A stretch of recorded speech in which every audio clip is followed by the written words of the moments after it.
नमस्कार दोस्तों, मैं शालिनी पारस लेके आई हूँ आपके लिए अपनी एक नई कहानी लॉकडाउन भाग 2। लॉकडाउन कहानी के पिछले भाग में आपने सुना कि विराज और कंगना दोनों वर्किंग होने के कारण अपनी छोटी सी बच्ची महक के लालन पालन और कार्यक्षेत्र में होने वाले संघर्षों के साथ सामंजस्य नहीं रख पाए और अपनी शादीशुदा जिंदगी को तिलांजलि दे बैठे। तलाक का केस फाइल होने के बाद अंत में 6 माह साथ रहने का फरमान सुनाया गया और विराज, कंगना, महक तीनों फिर से एक साथ एक ही छत के नीचे रहने को मजबूर हुए। महक भी अब कुछ समझदार हो गई थी।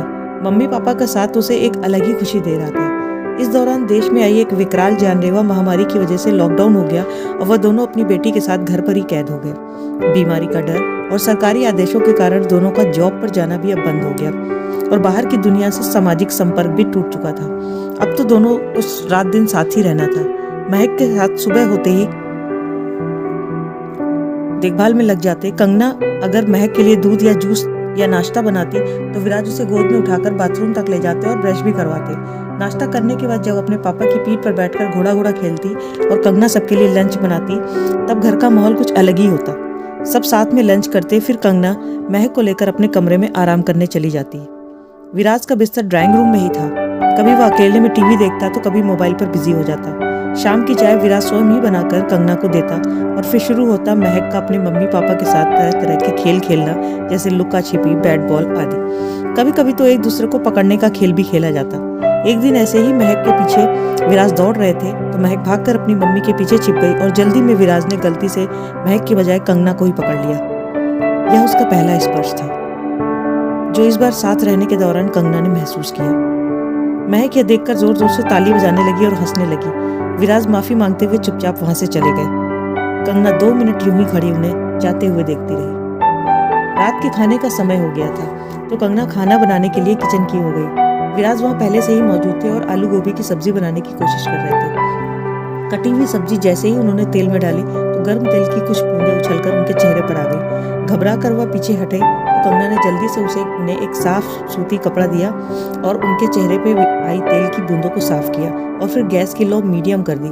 कितनी बार कहा है कि छौंक लगाते समय कभी भी गैस की लौ को तेज नहीं रखते, पर आपको समझ में आए तब ना। जाइए, मैं सब्जी बनाती हूँ। और फिर जल्दी से उसने रोटी भी सेकनी शुरू कर दी। अचानक उसके मुंह से चीख निकल गई। आवाज सुनकर विराज दौड़कर और कंगना का हाथ गर्म तवे से हटाते हुए बोले, कितनी बार कहा है संभल कर काम किया करो। गर्म तवा पकड़ने की तुम्हारी पुरानी आदत अभी तक गई नहीं। जला ली ना सारी उंगलियां। आओ दवा लगा देता हूँ, जलन हो रही होगी। कंगना बिना कुछ बोले उसके पीछे पीछे चल दी। विराज ने अपने हाथों से दवा उसकी उंगलियों में लगाई। कंगना की आंखों में आंसू छलक आए, जलन के दर्द से नहीं बल्कि विराज के मन में अपने प्रति इस भावना को देखकर।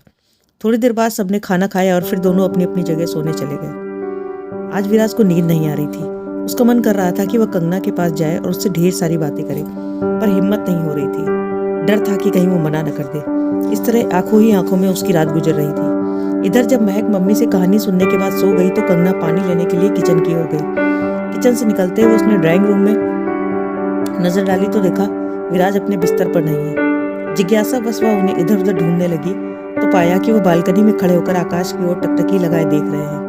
कंगना ने शॉल लेकर पीछे से उनके कंधे पर डाल दी और कहा, नींद नहीं आ रही है क्या? जाग तो तुम भी रही हो, विराज ने प्रत्युत्तर में कहा। उसकी बात का जवाब दिए बिना कंगना ने कहा, ये शॉल ओढ़ लो नहीं तो तुम्हें ठंड लग जाएगी और जुकाम हो गया तो बस 15 दिन की फुर्सत। इससे पहले तो तुम्हारा जुकाम ठीक भी नहीं होता। इतना कहकर वह मुड़ने की हुई तो विराज के मुंह से अचानक निकला, बैठो ना थोड़ी देर मेरे पास प्लीज। न जाने क्यों कंगना इनकार न कर सकी और वहीं बालकनी में रखी कुर्सी पर उसके पास बैठ गई। जलन तो नहीं हो रही उंगलियों में? विराज ने उसकी ओर देखकर पूछा तो उसने नाक के संकेत में सिर हिला दिया। उसके साथ लाया शॉल कंगना ने विराज के शरीर पर ठीक से लपेट दिया और खुद भी सिमटकर चारों ओर के वातावरण को गौर से देखने लगी। महक कितनी खुश है ना? विराज ने प्रश्न किया तो कंगना ने उसकी बात का समर्थन किया। थोड़ी देर साथ में बैठकर दोनों अपने अपने कमरे में सोने चले गए। सुबह का रूटीन उनका महक के साथ शुरू होता, परंतु रात में अक्सर उसके सोने के बाद दोनों बैठकर खूब सारी बातें करते। धीरे उनके बीच उस दम तोड़ रहे रिश्ते में सांसें आना शुरू हो गई। उन्हें वापस से एक दूसरे का साथ अच्छा लगने लगा। दिन में वे महक के साथ खूब मस्ती करते और रात में बालकनी में बैठकर अपनी पुरानी यादें ताजा करते। बीच बीच में विराज का कंगना को एक देखना कंगना को अंदर तक हिला जाता था। वह कुछ खिंचाव सा महसूस करने लगी थी विराज के लिए अपने मन में। धीरे धीरे दिन बीतने लगे और फिर एक दिन न्यूज आई कि लॉकडाउन अगले 2 हफ्तों के लिए और बढ़ गया। न जाने क्यों, पर विराज को यह जानकर बहुत अच्छा लगा। मुंबई जैसे महानगर में जहाँ पड़ोसी एक दूसरे को ठीक से पहचानते तक नहीं, आपस में मदद करना तो बहुत दूर की बात है। ऐसी स्थिति में लॉकडाउन मुसीबत बन सकता था और शायद उनकी जिंदगी में आने वाले बुरे समय की तुलना में यह उतना बुरा नहीं था।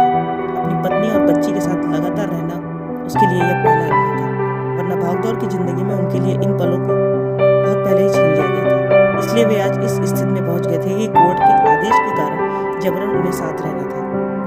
कहते हैं ना, जो भी होता है अच्छे के लिए होता है। आज वे साथ रहकर अपनी पुरानी यादें ताज़ा ही नहीं कर रहे थे, बल्कि अपनी उन गलतफहमियों को भी दूर करने की कोशिश कर रहे थे जिनकी वजह से वे अलग होने चले थे।